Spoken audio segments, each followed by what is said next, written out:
Հետևել Հայելի ակումբի եւ Անժելա Թովմասյան YouTube-յան էջերով իմ հյուրն է դեմոկրատական կուսակցության փոխնախագահ Նարինե Դիլբարյանը։ Բարև ձեզ Տիկին Դիլբարյան, շնորհակալ եմ հրավերն ընդունելու համար։ Երկու կարևոր բան կամ մի քանի թեմա եմ առանձնացրել, երևի ճիշտ կլինի սկսել նրանից, որ 3 բարձրաստիճան ոստիկաններ ազատվեցին աշխատանքից եւ այսպես ստորացուցիչ ինչ որ մի բան հիմա այլևս փոխոստիկանի ներքին գործերի նախարարի տեղակալների պաշտոնը թողեցին, ազատվեց Նիկոլը իրենց այդ աշխատանքից, հիմա իրենք կլինեն Արփինեի օգնական, խորհրդական, ինչ անում, նվաստացնում, ստորացնում, թե վախեցած է Տիկին Դիլբարյան, որ այնուամենայնիվ ինքը ընտրություններ են մոտենում եւ ինքը ուզում է առավել վստահելի մարդկանցով շրջափակվածի, թե ոչ։ Ես կարծում եմ վերջին այսպես ենթադրությունը ուղիղ թիրախին է ուղված, այսինքն այս հեռացումները պայմանավորված են ոչ թե իրավիճակի ողբերգականությամբ, որովհետև եթե վերլուծենք, երբեք Հայաստանը Անժելա չի գտնվել այսպիսի քրեածին իրավիճակում։ Մենք որ համարվում ենք ամբողջ աշխարհում ոչ միայն տարածաշրջանում ամենաանվտանգ երկիրը եւ անվտանգ երկրների ցուցակում առաջատար դիրքերում ենք, հիմա հայտնվել ենք երևի վտանգավորության ծայրագույն այսպես հնգյակում։ Ամեն օր մենք լսում ենք բարբարոսական սպանությունների մասին եւ նաեւ բացահայտվում է մի իրողություն, թե որքան զենք կա այս երկրում, որքան ատելություն կա միմյանց հանդեպ եւ որքան զենք կա։ Ոստի ես կարծում Նիկոլ Փաշինյանը եթե իսկապես ուզեր լուծել այդ խնդիրը, ապա բոլորովին այլ քայլերի էր դիմում։ Նա գուցե նաեւ հարմար առիթ էր Եվ ինչու՞ չէ միայն փոխնախարարներին, իսկ նախարարը համակարգող չէ, նախարարը օրինակ նկատողություն ստացել է, հնչեց այդպիսի միտք, չէ, ընդունված է, որ նախարարին նաև նկատողություն են անում, որ այսինչ ոլորտներում ի վերջո նախարարը կառավարիչ է, նա պետք է կարողանար ճիշտ կառավարել, բանդաներ են գործում, ընտրված համայնքապետ է գնդակահարվում, բացահայտ, եւ ինչ է արվել, որևէ բան լուծվել է, ամենասարսափելին, որ նախկին զինդատախազ է կամուրջից նետված հայտնի չէ ինքն է թե նետվել է թե նրան նույն օրը կես ժամվա զինծառայողների հանդեպ այդ ինչ սարսափելի անմարդկային վերաբերմունք եւ ասում են նման գրկախառնության միջոցով սպանություն իրականացրել են անչափահասները եւ ես այսօր նաեւ լսեցի որ կրթության գիտության մշակույթի սպորտի նախարարն է գրառում արել թե նախընտրական շրջանում փորձում են թիրախավորել կարծես քննադատել այդ ոլորտը եւ բարեկամաբար խորհուրդ է տվել չզբաղվել դրանով ինչ է նշանակում սա ինչի հետևանք է դա քրեաօլիգարխ բայց պետք է նկատել որ դպրոցներում իրոք ամեն դեպս դեռ կրթականը մի կողմ թողնենք որ այնքան էլ փայլուն չէ դասերակցության գծով մենք սարսափելի խնդիրներ ունենք Եթե 15-ից 17 տարեկան տղաները կարող են գրկել մեկին եւ դանակով, ինչպես ասում էին, 5-ից 7 թե ավել հարվածներ հասցնել, ուրեմն ինչ որ բան տեղի է ունենում։ Եվ այս իրավիճակում այդ 3 մարդկանց պաշտոնները, չգիտեմ, դարձնելով օգնական խորհրդական, դա իսկապես դա նվաստացում է, բայց ամենակարևորը դա հարցի առավել բարդացում է։ Այսինքն նրանք հիմա նման դեպքից հետո առավել պատկերացնում եք իրենց աշխատանքի արտադրողականությունը եւ որակը ինչպիսին կլինի։ Իսկ որտեղից է Նիկոլ Փաշինյանը գտնելու այդքան հավատարիմ մարդկանց, դա էլ դժվար է ասել։ Այնուամենայնիվ դուք կարծում եք, որ ինքը այդ խնդիրն էլ ունի, հա, ուզում է գտնել հիմա հավատարիմ մարդիկ։ Միանշանակ։ Հիմա գիտեք դարձել է իսկապես գերխնդիր իշխանության պահպանումը։ Տեսեք ինչպես է փոխվում չէ հռետորաբանությունը, սկսում են այն հոգևորականի վրա, տերոշինի վրա այդ հարձակումները, դուք չգիտեմ մարդկանց միջև բաժանություն եւ ատելություն եք սահմանված, չէ՞ որ այդ ատելությունը իրենցից է սկսվել։ Աչ ու ահյակ քննադատություն, ճոր բռնաճնշումներ, բայց իրական խնդիրների լուծում չի կատարվում։ Հիմա այս եղանակով հեռացնելով այդ 3 պաշտոնյային եւ էլի ասում եմ նախարարին ենթադրենք ոչ նկատողություն արվեց, ինչ է նախարարը այնտեղ դերակատարում չունի, չէ՞ որ ինքը գլխավոր կառավարիչն էր։ Ուրեմն ինքն էլ է չէ վատ կառավարել։ Բայց բարոյա հոգեբանական մթնոլորտը այնպիսին է Տիկին Դիլբարյան, եթե նույն երեխաները, պատանիները տեսնում են դառնում է Հայաստանի Հանրապետությունում օրինաչափություն զոհվածների ծնողների վրա հարձակվելը, քարշ տալը, հա, ինչ որ բաներ պայթեցնելը, չգիտեմ, եւ այլ անպատժելիությունը համատարած, ասում են թմրադեղեր, թմրանյութերը դպրոցներում ամենտեղ վխտում է Չէ, այս ամեն ինչի հետևանքը ցերեկով համայնքապետ են գնդակահարում, այն մյուսին, չգիտեմ, 20 հոգով հարձակվում են դանակահարություններ, ամբողջ լրահոսը դրանով այդ սարսափելի իրադարձություն։ Եվ հետո այնպիսի տարօրինակ վարկածներ են նետում առաջ, կնոջ պատճառով է եղել, ինչ որ նայ, որպեսզի դարձնեն այդ բանդաների գործունեությունը։ Սարսափելի է։ Մեզ աճ ու ահյակ ուզում եմ մոլորության մեջ գցել։ Մարդիկ դանակներով, ինքնաձիգով, ատրճանակներով դուրս էին եկել։ Այդպիսի հարձակումներ, ինչպես 20-ական թվականների Չիկագոյին, գոնե Ամերիկայում դա հաղթահարեցին։ Դա չի ինչ որ փողոցային գրեցին կյանք վարող, որն էլ չես հասկանում ինչ է նշանակում։ Այսինքն ոստիկանությունը նաև, գիտեք, լավ չի հնչում, բայց ուզում հիշեցնեմ մեր 44-օրյա պատերազմի ընթացքում Արծրուն Հովհաննիսյանն եւ պետական քարոզչա մեքենան, չէ, էլի առաջ էր քաշում շատ դրական վարկածներ, այսինքն ամեն ինչ ներկայացնում էր այն լույսի ներքո, որ այս է լավ է լինելու։ Հիմա այդ կերպ մեզ ասում են մեղավորները կպատժվեն, մեղավորները կբացահայտվեն, հենց նույն այդ գյուղ ակադեմիայի դիմաց 20 հոգով մի պատանի են ծեծում եւ բարեկները ընդամենը 8 էին կրակել, հետո էլ գիտեք այդ 20 հոգուց մեկին էին բռնել։ Ես անգամ սկսեցի մտածել, որ դա իրի վայր ընկած ծեծվողն է եղել, որովհետեւ մնացածները թողել փախել են։ Ու էլի ներկայացնում են վարկածներ, որ ամեն ինչ կանխվել է, պետք չէ ներկայացնել վարդագույն։ Պետք չէ գտնել վարկածներ, որ ամեն ինչ արդարացնում, մենք կնոջ համար էր, չգիտեմ, այդ կինն են մեղավոր եւ այլն։ Խորքային շատ վտանգավոր նկատելի է, որ գիտեք ազդեցության ոլորտների բաժանում է սկսվել եւ քրեական բարքերը մտել են մեր հասարակություն։ Եվ զինծառայողների հանդեպ դա սարսափելի է, ես տեսնում թե ինչպիսի բարբարոսություն։ Իսկ այն զինվորականը, որ նրան այո զորամասից դուրս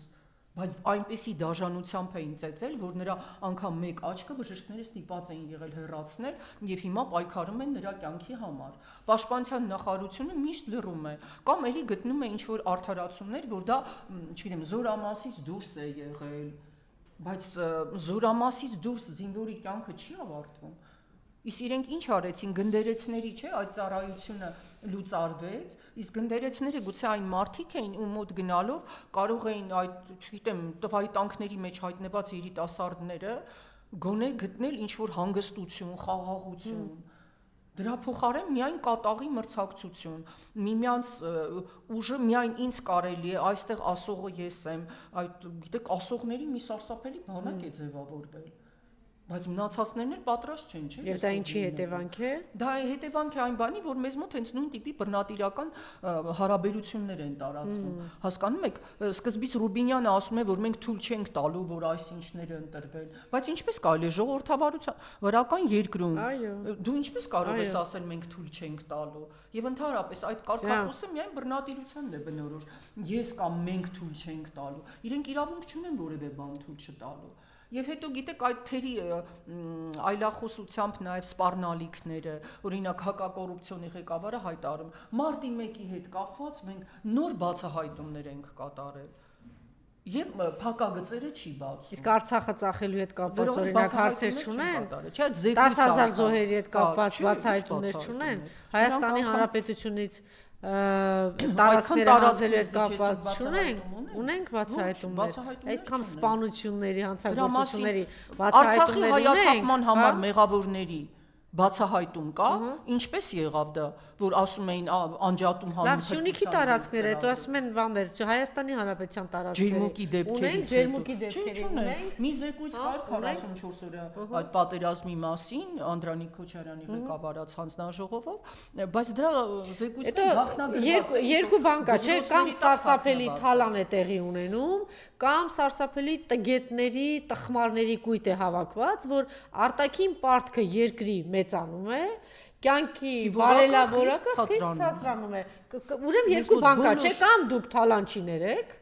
Նիկոլի թիմը բարիզբուն իմաստով, կամ փողոցից եկած վատ կառավարիչներ, այո, վատ կառավարիչներ են, պատահական մարդիկ հայտնված են այդտեղ, այո, կամ պատասխանատուներ, որտեղ են կորչում այդ միլիարդները, այդ թալանը։ Կա այդ որ այդ բանը խոսում, ասում է, մարտի, չգիտեմ, ինչ է, մարտի գլխավոր խառնակիչը պատասխան տվել է։ Գլխավոր խառնակիչ եւ կազմակերպիչը Նիկոլը։ Այդքան ես գիտեմ փոխհատուցում տվեցին մարտի 1-ին ամենա։ Ինչի ում տվեցին, որը բանը մարտը ինչ որ մեկին ով մարտի մեկի խուլիգանություններ արել եւ հետո արյան մեջ բացահայտել էին թմրանյութերի պարունակություն դրա մասին էին դրանով ինչ են ուզում ասել, էլի սարսափի մթնոլորտ ստեղ, բայց հենց այդ սարսափի մթնոլորտն էլ տալիս է հակառակ արդյունքը։ Մեզ մոտ ինչ որ արնածարավ մթնոլորտ է։ Բոլորը ուզում են ոլորտներ բաժանեն միմյանց հետ, այո, քրեական հանցագործներ ոլորտների բաժանում է կատարվում։ Բայց դրա հետ մեկտեղ, տեսեք, մեր ոստիկանների քանակը կտրուկ ավելացել է։ Ոստիկանների ներքին գործերի նախարարության 3.5 անգամ ավելացել են։ Բայց ես հիշում իհարկե Արփինե Սարգսյանը զեկուցում էր, որ ինչ որ բացահայտումներ են տեղի ունեցել, բայց ես սկսում մտածել, որ իրեն ինչ որ թղթեր են տալիս գրված թվերով, իրի գուցե ինքը չի խորանում։ Իրականում ոչ մի հանցագործություն չի բացահայտվում։ Տեսեք, անգամ մարդիկ ամիսներով շարունակում են մնալ բանտերում, կալանքի տակ ու ոչինչ չի կատարվում։ Բագրատ Սրբազանի դատավարությունը երևի կարող է արդեն Գինեսի ռեկորդի գրքերում նշվելու այդ կասկածելի դափնիներին արժանան։ Ոչ մի գործողություն չեն կատարում, բայց այդ մարդու խափանման միջոցը անգամ չեն փոխում։ Դատերը Սրբազանի հետ կապված այդ զավեշտը Պարզվեց, որ չկա, այդ բանն էլ չկա։ Կորել է ծխուկերին, այդ թմրախոտով լցված ծխուկը չկա, ոչինչ։ Եվ ոչինչ չեն ասում, այդ մարդիկ ինչու են շարունակում այդ քննիչները ինչ գործ են հարուցել։ Ծխուկը չկա կամ ում է տվել եւ 18 թվականին էր, չէ՞, այդ ամենը 18 թվականին, չգիտեմ, զարհուրելի անգամ մտածել, որ arczepiskopos-ը նման անհետ էլի միջոց կարող էր ձեռնարկել, բայց այդ մարդը շարունակում է մնալ կալանքի տակ։ Եվ նրա մասին ոչ մի լուր, այդպիսի արդարադատություն չի կարող լինել։ Եվ ես սկսում եմ մտածել, որ մեր ընտրությունները հունիսի 6-ին դրանք իրականում ժողովրդավարության վերականգնման ընտրություններ են լինելու։ Հայաստանի վերականգնման եւ ժողովրդավարության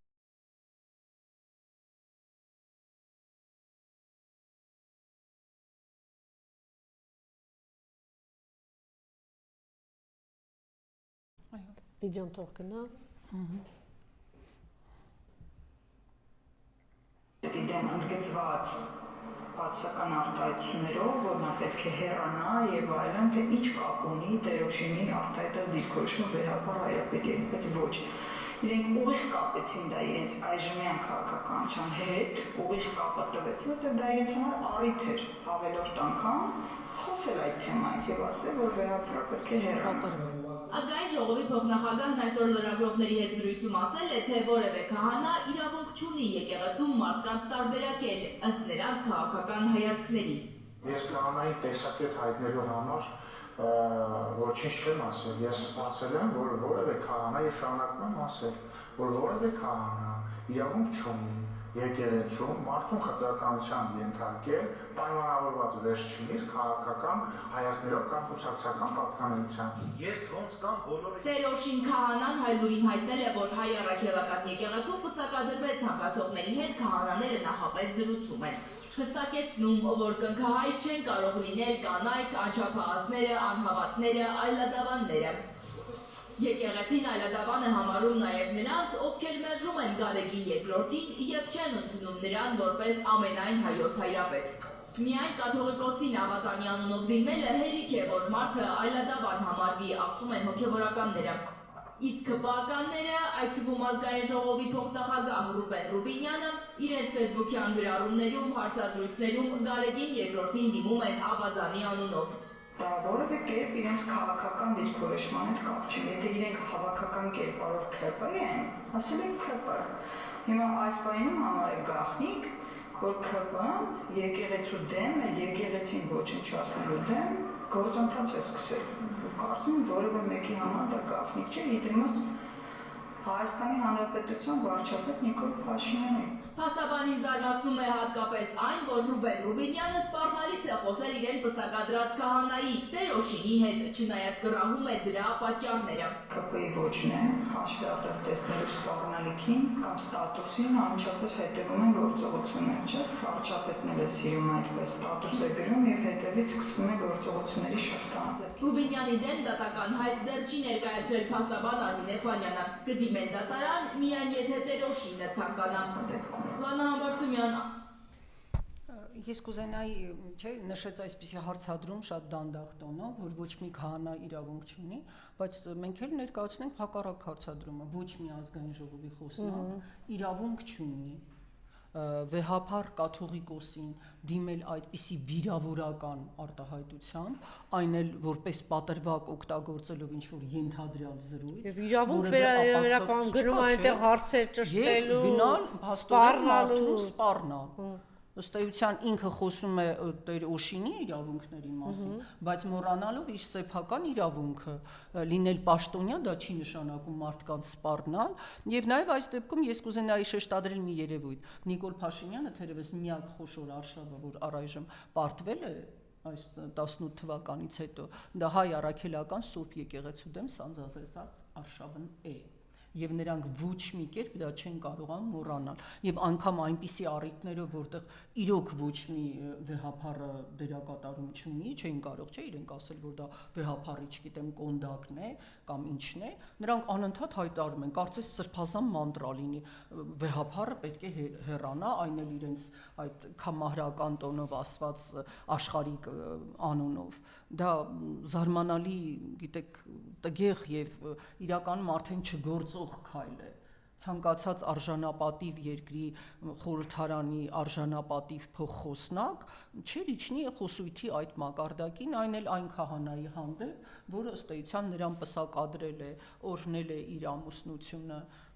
փաստորեն երջանիկ կյանքի սկիզբ դրել, բայց նրանք այդպես են, արդեն սկսում է թվալ, որ բոլորը ինչ-որ հանձնարարություն ունեն, գիտեք, պարտադիր մտնել, տալ վեհափառ հայրապետի աշխարհիկ անունը եւ ասել նա պետք է հեռանա։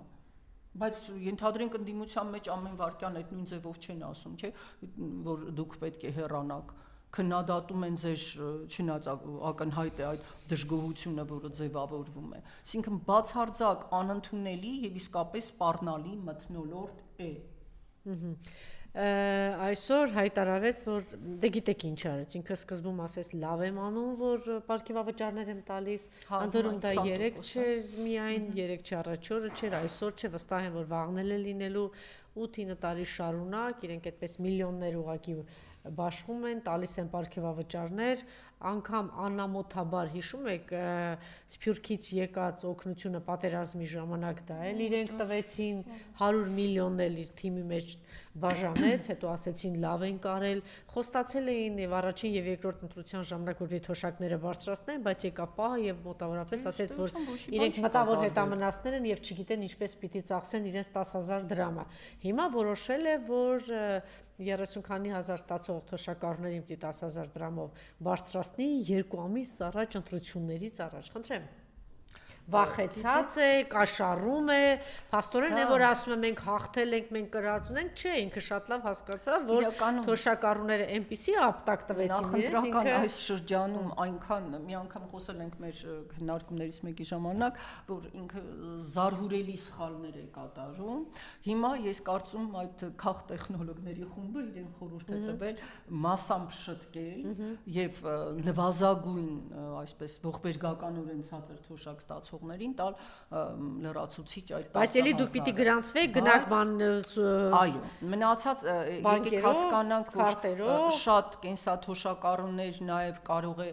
քայլելու իսկ հնարավորությունից զրկված են, հատկապես ինչ որ մեծ տարածքներ, տեղափոխվել չեն կարողանում, կամ ենթադրենք մեզ մոտ էլ այնպես է, որ այդ խոշորացումներից հետո բանկերը հեռացրել են շատ գյուղերից եւ դու պետք է գնաս շրջկենտրոն, որպեսզի այնտեղ կարողանաս բանկում գրանցվես, քարտը ստանաս, շատերը վատ տեսողություն ունեն եւ ընդհանրապես պատրաստ չեն դա անելու։ Ինչ դժվար էր դարձյալ որոշ մարդկանց համար սահմանափակ հնարավորություններով թույլ տալ, որպեսզի հայ փոստի աշխատակիցը այդ համապատասխան սարքով գնար, ինչպես անում են, եւ իրենց տար այդ 10,000 դրամ բարձրացված թոշակը, որ իրականում պետք է ասել անգամ այդ ինդեքսացիա էլ չէ։ Դրա մարժը զրկվում է, ամեն ինչի գները բարձրանում են, սկսած հացից, կաթնամթերքից, կարագից, միսը ընդհանրապես, եւ այդ 10,000-ը անգամ պարզագույն ինդեքսացիա չէ, բայց բարձրացնելուց հետո էլ պետք չէ ստեղծել այնպիսի պայմաններ, որ այդ մարդիկ իրենց դարձյալ նվաստացած, այսպես անգործունակ, խեղճ եւ տխեղծ զգան։ Այն թոշակառուն, որը հազիվ է քայլում հենակներով կամ փայտով, ինքը ինչու պետք է անպայման գնա բանկ։ Հայ փոստի ներկայացուցիչները գնում դա անում էին, եւ գիտեք այնպես չէ, որ դա չգիտեմ ինչ որ հետամնաց պետությանն է բնորոշ, ոչ, դա բնորոշ է մարդասիրական պետությանը, այն պետությունը, որը հարգում է իր քաղաքացիներին, ինքը նաեւ մտնում է նրանց վիճակի մեջ։ Բացի դրանից, հայ փոստի աշխատակիցը համապատասխան այդ սարքով գնում է եւ ինչ կա վճարում է, այնտեղ անհնար է որևէ կհաջողի իրեն կաշառել, սա ինչ ոմանք սա գնահատում են որպես ընտրակաշառք թոշակառուներին։ Դե գիտեք, իրենք ինչ որ ընտրական օրենքերգրքում էլ փոփոխություն են, չէ՞, ընդունել, որ երբ ընտրարշավը հայտարարում է բացված, նրա նման քայլերը կարող են ընտրակաշառք դիտվել։ Այդ իրենք են, չէ՞, դա ընդունել։ Եթե այդպես նայես, այո, դա ընտրակաշառք է։ Բայց իսկ ասեի, որ դա նվազագույնն է ինչ որ ինքը վաղուց պետք է անել, եւ ընդ որում չպետք է անել այսպես։ Շատ դաժան ձևով ոմանց համար այնպես չէ որ բոլոր կենսաթոշակառուները ընդունակ են գնալու բանկ։ Այսինքն դա չի կարող գործել։ Սրանք այսպես փոքր ինչ որ իրավիճակը կամ եռացող կացան, ասում են կափարիչը բարձրացնել մի փոքր գոլորշի դուրս թողնել, բայց իրականում այդ մարդն է սկսում է մտածել թե հիմա ես որտեղից քարտ գտնեմ, որ դուք հասկանում եք, չէ՞ որ այդքան քիչ թոշակ ստանում են, հենց այն ամենախեղճ կամ վատ առողջություն ունեցող սահմանափակ հնարավորություններով մարդիկ։ Եվ նրանց համար այդ 10,000-ն էլ դառնում են ինչ որ անհասանելի երևույթ կամ կապված տարբեր իրողությունների հետ, իրենց փոխարեն եթե մարդ գնա նրան երաշխավորագիր պետք է տալ, այդ երաշխավորագիրը պետք է իրավական հաստատում ունենա եւ մի ամբողջ երկար ճանապարհ։ Ամեն ինչ անում են, որ բարդացնեն թոշակառուների վիճակը։ Շատ լավ, հաջորդ հարցը, տեսեք, այնքան շատ շրջանառվեց դա, որ ադրբեջանցիները պիտի գան այստեղ բան, բայց հիմա մոտենում են Սումգայիթի, Բաքվի, Կիրովատի ջարդերի օրերը եւ մեր խոսույթում բացարձակ չկա, թե ուր են գնալու 600-700 հազար այն հայերը, ովքեր ցեղասպանությունից մազապուրս փախչել են կամ ցեղասպանության են ենթարկել իրենց ժառանգներին, ինչը դրա մասին ոչ մեկ չի խոսում, խնդրեմ։ Գիտեք, եթե մենք առաջնորդվենք Ալիևի մեթոդաբանությամբ հաշվարկելու, էլի, որ ինքը այդ 300,000-ը փաստորեն նաեւ ժառանգներ, երևի որդիներ, թոռներ եւ այլն։ Այսինքն 1 միլիոնն էլ անցնում է թե։ Ես հենց դա եմ ուզում ասել։ Եթե մենք գնանք Ալիևյան մեթոդաբանությամբ հաշվարկի, ապա այնտեղ միլիոնից ավելի մեր հայերը ինչու չպիտի վերադառնան իրենց հայրենիք եւ արդյոք ստանան փոխհատուցում նրանց սեփականությունը այնտեղ պահպանվել է ու դրան նաեւ գումարվում է 150,000 տեսեք այդ միլիոն ադրբեջանի ենթակայության տակ անցած տարածքներից, որովհետև դրանք ոչ մի առնչություն չունեն պատմական Ադրբեջանի հետ, որի պատմությունը, չգիտեմ, 100-ամյակով հազիվ է հաշվում, մի փոքր ավելին, այդ եթե կարող ենք ձգել, ապա դրանք եղել են բնիկ հայկական տարածքներ եւ քաղաքներ Բաքու կառուցել են հայերը հрьяաների, ռուսների եւ այլ ազգերի հետ մեկտեղ ու այնտեղ ապրում էին նաեւ թաթեր, թալիշներ, լեզգիներ, որոնք հանկարծ մի հարվածով բոլոր ադրբեջանցի դարձան, այնպես որ այդպիսի մեթոդաբանությամբ մենք ունենք միլիոնից ավելի, շուրջ 1,200,000 հայություն, որը պատրաստ է վերադառնալ Եվ ոչ միայն վերադառնալ, ախր դա միայն պարզունակ վերադարձը չէ, դու պետք է փոխհատուցես։ Մենք ամեն օր լրահոսում տեսնում ենք, թե ինչպես այդ նորորյա բարբարոսները ոչնչացնում են մեր մշակութային ժառանգությունը։ Ամեն օր մի եկեղեցի, մի շենք, հիշում եք ինչպես էին գովազդում թե Ստեփանակերտում, ինչպես էին Արցախի պետական համալսարանի ամբողջ այդ ճակատային մասը փոխում, քանդում, ինչպես էին բնակելի շենքերը քանդում, չէ՞ որ այդ շենքերում մարդիկ են ապրել եւ այնտեղ իրենց սեփականությունն է եղել։ Ուստի դա բացարձակ վտանգավոր խոսույթ է, մենք ամեն հնարավորության դեպքում պետք է անդրադառնանք դրան եւ ասել, որ 1,200,000 հայ սպասում է իրեն պատճառված եւ դրանք միայն նյութական վնասներ չեն, Անժելա, իսկ բարոյահոգեբանական այն սարսափելի հարվածը, որը կրում է ցեղասպանված մարդը Բաքվի ջարդերի տարելից անցավ, մոտենում է Սումգայիթինը, Գանձակինը, չէ՞ որ այդ ամբողջը փաստագրված է։ Եվ իդեպ ուզում եմ հիշեցնել նաև մի դրվագ, երբ որ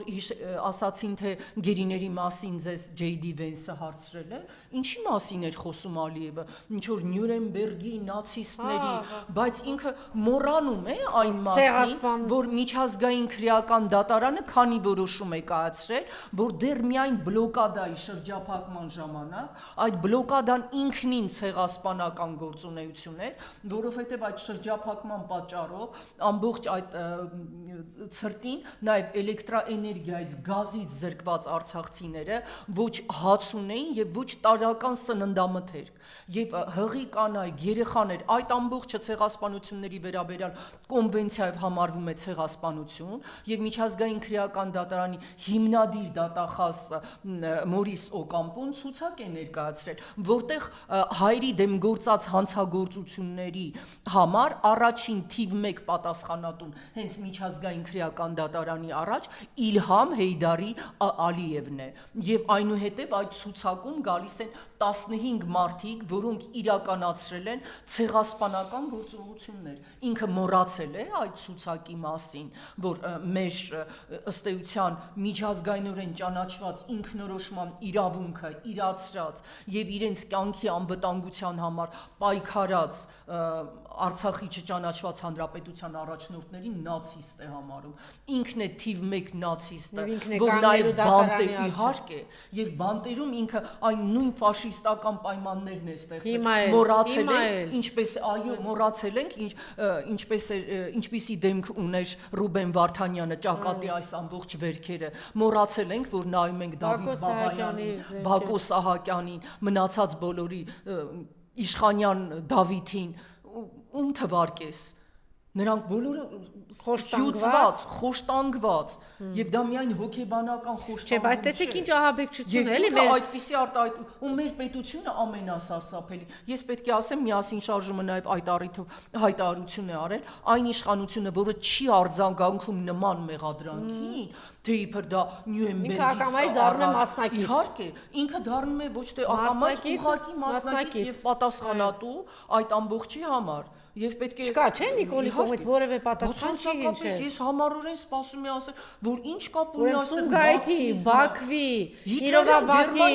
ցեղասպանություն իրականացրած անձը ուժի իշխանությունը Արցախում ցեղասպանություն իրականացած մարդը ասում է, որ այս մարդիկ հարձակվել էր հрьяաների վրա։ Չէ, հիմա տեսեք Տիկին Դիլբարյան, մենք ինչ ենք կազմակերպել։ Երևի անգամ վիրավորական է, որ ոչ մի իդեպ Արցախի պաշտպանությունը դա Սումգայիթի, Բաքվի, Կիրովաբադի ցեղասպանության հետևանք է, մարդիկ անցել են ինքնապաշտպանության։ Եվ իդեպ արցախցիները չեն մոռացել, չէ՞, Շուշիում քանի ջարդեր են եղել։ Դեռ մինչև խորհրդայնացումը քանի ջարդ է եղել, եւ ինչու Շուշիում այդքան քիչ հայեր մնացել, մինչև նրա վերադարձը եւ ազատագրումը հայերի կողմից, որ Նիկոլ Փաշինյանն ասում էր քանի մարդ է ապրում, քանի մարդ է ապրում, որովհետև տասնյակ հազարավոր հայերի հենց Շուշիում ադրբեջանցիները մորթել եւ հոշոտել էին։ Այդ ամբողջ դեպքերը փաստագրված են։ Եթե Իլհամ Ալիևը պատմությունը չգիտե, ապա մնացածները գիտեն։ Եվ թող չմտածի, թե միջազգային այսպես հարաբերությունները ավարտվում են Կայա Կալասի այդ դիրքորոշումներով կամ հիմա, չգիտեմ, Եվրամիությունում հավաքված, բայց վաղ ամեն ինչ փոխվել է։ Տիկին Դիլբարյան, բայց տեսեք ինչ կազմակերպված, ինչ ահաբեկչություն են իրականացնում հայ ժողովրդի նկատմամբ։ Այսինքն անընդհատ sense, հեսա ադրբեջանցիներին գալու եմ, սահմանադրությունը փոխել եմ Ալիև այնտեղից ասում է, դուք նացիստներ եք, դուք չգիտեմ ինչ անկախության հռչակագրից պետք է հրաժարվեք, այսքան Ադրբեջան, այստեղից քար լռություն, այս խեղ ժողովրդին էլ բարիս բուն իմաստով սրանց լռության եւ նրանց այդ խոսեցող ահաբեկչության են հայ ժողովրդին անverջ, բայց միշտեր կա պատասխան, չէ՞ որ դուք հələ դեռ ցեղասպան իշխանությունը ադրբեջանական եւ սրանց լռություն, սա պիտի պատասխան տան, այսինքն Ալիևին սպասում է նոր դատ։ Եվ մեր ժողովուրդը պիտի իմանա, որ սրանց 2-3 ամսից վռնդելուց հետո այս ուրիշ թեմա է գալու օրակարգ, ինչպես եղել է նախկինում Սումգայիթի ցեղասպանության Բաքվի, այո, պետք չի վախենալ, որ առաջնորդները գնում էին Արցախի հանրապետություն, բանակցում էին Բակո Սահակյանի հետ, բոլորի հետ։ Արկադի Ղուկասյանի Նիկոլես վռնդելուց հետո պետք չի վախենալ այս ահաբեկչության պաշտպանել իրենց կյանքը։ Այո, գիտեք, այդ Մեր ժողովրդին պահում են ահաբեկչության տակ, որ հեսա գալիս են։ Միակ խաղաղության երաշխավորն ենք, որ եթե մենք դուք արդեն պարտված եք, նվաստ եք, խեղճ ու կրակ եք, զոհ եք, չգիտեմ ինչ եք, բերել դարձրել այդպիսին Իրան նվաստ ծախված ծախ ու ողորմելու վիճակով ժողովրդին դարձրելա դրան հիմա մի հատ ինչ-որ բանա փաթաթել մեր ժողովրդի գլխին պետք է հասարակությանը ես կարծում ընդդիմադիր քաղաքական ուժերը պետք է ճիշտ քայլեր կատարեն նշեմ որ այսօր Իմիջիայլոց բանը հրապարակ եկել նոր խոսույթ ես չգիտեմ դուք դրա մասնակիցն եք թե նաև դրա կողմնակիցն եք որ մենք կբերենք ինչպիսի խաղաղություն երաշխավորված խաղաղություն այո Գագիկ Ծառուկյանը այսօր հանդես եկավ առաջարկ Հայաստանի եւ ոչ միայն բարգավաճով, որ իրենք թիմը ընտրությունների գնում է երաշխավորված խաղաղություն կարգախոսով։ Եվ սա գիտեք շատ մեր իրավիճակի եւ մեր ժողովրդի համար կարեւոր շեշտադրում է։ Ոչ թե պարզապես խաղաղություն, ոչ թե պարզապես պատերազմ, ոչ թե պատերազմ, խաղաղություն եւ չպատերազմ, նվիրաբերում հողերի տարածքների, երաշխավորված խաղաղություն։ Եվ դա կարող է շարունակվել երաշխավորված, որ ձեր թոշակները կբարձրանան, այո, տնտեսական յուղատնտեսական ազատականացում, երաշխավորված ծերություն, ի վերջո մարդը, որ ամբողջ կյանքում երաշխավորված կրթություն, որովհետև զարգացող տնտեսություն ունեցող երկրում մենք կկարողանանք նաև չէ ապահովել մարդկանց համար երաշխավորել նրանց կրթական իրավունքը։ Նաև գիտեք երաշխավորված անվտանգություն, որ դու եթե փողոց դուրս գաս, քեզ վրա չեն արձակվի, չգիտեմ, օրը ցերեկով հանցագործներ կամ ինչ որ բանը բանդաների կրակահերթեր կլինի, ինչ հարցեր ճշտելու, դու կդառնաս պատահական զոհ։ Այսինքն երաշխավորված խաղաղությունն է, իրոք այն խաղաղությունն է, դեպի որը պետք է գնա այս պետությունը։ Եվ մեր քաղաքացիները դա պետք է հասկանան խորքան։ Տիկին Դիլբարյան, եթե ամփոփենք, ամենամեծ ֆեյքը այն է, որ Նիկոլի դեմ, որ մեծ ֆեյքը այն, որ Նիկոլի դեմ խաղ չկա։ Առնվազն հիմա մենք այսօր ինչ ենք արձանագրում։ Երկու բան, որ ինքը վախեցած է, չէ, 2-3 ավելին։ Տեսեք, 3 ուժ է ընդամենը հրապարակ եկել, չէ՞ ինչ որ միավորումների մասին։ Այս ինչ վախեցած հայտարարել, նա պետք է չմասնակցի, նա պետք է այս ինչ հարցակում է գնացել, այս մեկ ուժեղ վախ, որ այսինքն ինքը հանգիստ չի, որ ընտրվելու է։ Երկրորդ, երբ որ այս ընդդիմադիր ուժերը սկսեցին խոսել նրա մասին, որ մենք մի քանի անգամ թոշակը բարձրացրել ենք եւ շատ ռեալ է թոշակը կրկնապատկել, եռապատկել, ինքը վախեցավ թոշակարը սկսեց, այո, որոշեց մի հատ այդ ողորմելի ինչ որ բան անել, այն խեղճ կրակ թոշակարը մի հատվածին այն էլ որոշեց այսպես պիտի բարձրացնի։ Հաջորդը, երբ որ ինքը վախեցած է, որ իր թիմակիցներն էլ են հասկանում, որ այսպես ասած ոտքի տակից հողը գնում է եւ կարող են ինչ-որ մի պահի գնալ եւ թեքվել են կողմ, ինքը սկսեց միանգամից հասարակական տրամադրությունները փոխվել են, ինքը շատ լավ դա հասկանում է եւ պաշտոնանկ է անում, թվում էր թե իրան նվիրված այդ բարձրաստիճան ոստիկաններին։ Այսինքն ֆեյք է այն, որ Նիկոլի դեմ խաղ չկա, չէ, ինքը Նիկոլն էլ է հասկանում, որ ոչ միայն իր դեմ խաղ, իրեն կարող են այնպես հեշտ ճանապարհ դնել։ Անհեթեթ խոսույթ է, գիտեք, չկան այդպիսի մարդիկ, որոնց դեմ չկա այսպես ասած խաղ, բայց եկեք խաղ բառից էլ բերանանք, որոնց դեմ ժողովրդավարական օրինական պայքարը չունենա իր հաջող ելքը եւ ավարտը։ Ակնհայտ է, որ հիմա Նիկոլ Փաշինյանը ինքը կարծես ոչ թե արժևում է եւ թելադրում է օրակարգը, ինչպես օրինակ 21 թվականին է, այլ ինքը հետևում է ընդդիմության քայլերին եւ ըստ այդմ փորձում է ինչ որ կարգավորումներ։ Օրինակ կոնկրետ այս թոշակառուների հարցը, որ թոշակառուներն այո,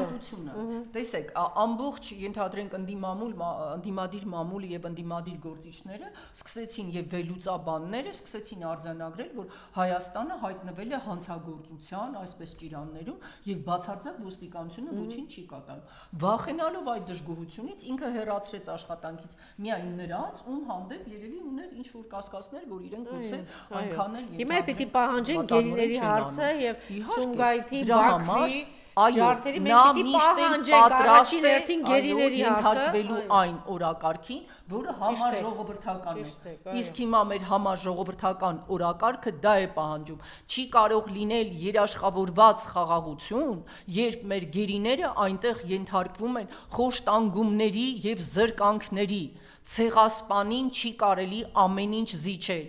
Եթե դու պատրաստ ես ամեն զիջման միայն չլինի պատերազմ, դա խաղաղություն չէ։ Այո, նոր ցեղասպանությանը նախորդող ժամանակավոր հրադադար է։ Եվ տեսեք մյուս վտանգավոր բանը, որի դեմ էլ պետք է խոսել, ինչու պետք է նախնական ռազմական պատրաստություն առարկան դպրոցներից դուրս գա եւ մտնի անվտանգ միջավայր։ Այդ մենք անվտանգ միջավայրում ենք ապրում։ Դրանով նրանք փորձում են մեր աշակերտներին դարձյալ հեռացնել ռազմահայրենասիրական դաստիարակությունից։ Իսկ հեռացնելով երիտասարդ սերնդին պատաններին ռազմահայրենասիրական դաստիարակությունից, դու նրանց դարձնում ես հանցագործների համար լավագույն այսպես թիրախ եւ գործիք։ Նրանք սկսում են, այո, ներքին իշխանական գրկախառնված մարդուն։ Երբ որ դու, այսինքն պետք է դրա մասին բարձրաձայնել եւ պահանջել։ Ամեն չանում ես, այո, եւ հետեւել նաեւ նրան, որ հայ առաքելական եկեղեցու դամ այս պայքարը պետք է վերջնականապես փակվի։ Մեր սրբազանները պետք է դուրս գան անազատությունից, որովհետեւ նրանք չեն կատարել որևէ քրեորեն, այո, ապացուցված հանցանք եւ դեռ ավելին պետք է փոխհատուցել այն տառապանքների համար, որ նրանք կրում են անազատության վայրում։ Շնորհակալություն եւ վերջում կուզենայի ընթերցել Ռուբեն Վարդանյանի խոսքը, չգիտեմ հասցրել եք ծանոթանալ Տիկին Դիրբարյան թե ոչ։ Ռուբեն Վարդանյանը որոշել է չբողոքարկել շինծու դատավճիռը, հայտարարել է, որ այս որոշումը չի նշանակում համաձայնություն դատավճիռի հետ եւ չի նշանակում հրաժարվում պաշտպանությունից։ Սա գիտակցաբար հրաժարվում է լեգիտիմացնելու գործընթաց Վարդանյանների ընտանիքի հայտարարությունը։ Դա շատ ճիշտ դիրքորոշում է, ընդհանրապես մենք պետք է նաև օրինակ վերցնենք Բաքվի բանտերում գտնվող մեր հերոսներից, որոնք աննկուն պայքարում են, ոչ թե հայտարարում են, որ Արցախյան, չգիտեմ, շարժումը փակված է, Արցախյան էջը փակված է, այլ ամեն օր ասում են, որ Արցախը կա եւ լինելու է, եւ այս դատավճիռը իրոք արժանի չէ բողոքարկման, որովհետեւ նա իրավաչափ, այսինքն լեգիտիմ չէ, եւ հակառակը հենց այս պահից մեր պայքարը շարունակվելու է եւ ինչպես ասի մենք պետք է Ալիևին հիշեցնենք նրա բոլոր կատարած եւ միջազգայինորեն ընդունված այսպես ճանաչված հանցագործությունները եւ դրանց հետեւածը նաեւ նշեմ որ Amnesty International-ի գրասենյակի տնօրենն էլ այս ամբողջ դատավարությունը համարեց ֆարսի գագաթնակետն էլ Ռուբեն Վարդանյանին ներկայացված այդ մեղադրանքներն էին։ Ուստի ֆարսի մեջ պետք չէ ընդունել թշնամու օրակարգը։ Պետք է պայքարել նրա օրակարգ, դա դատավճիռ չէ, որը բողոքարկես։ Դա ընդհանրապես դատաստան է։ Եվ մենք պետք է հասկանանք, որ բոլորս միասին եւ Սփյուռքում, առավել եւս Հայաստանում, մեր ձայնը պետք է բարձրացնենք եւ պահանջենք գործող իշխանությունից, նաեւ խորհրդարանական պետությունում հենց այդ նույն ազգային ժողովի փոխոսնակից, որ նրանք ոչ թե գնան պարզեն, չգիտեմ, ով է ինչ ասել, գնան Տերոշինից բացատրություն պահանջեն, այլ Ադրբեջանից բացատրություն պահանջեն, թե ինչու նրանք ազատ չեն արձակում մեր գերիներին։ Շնորհակալություն։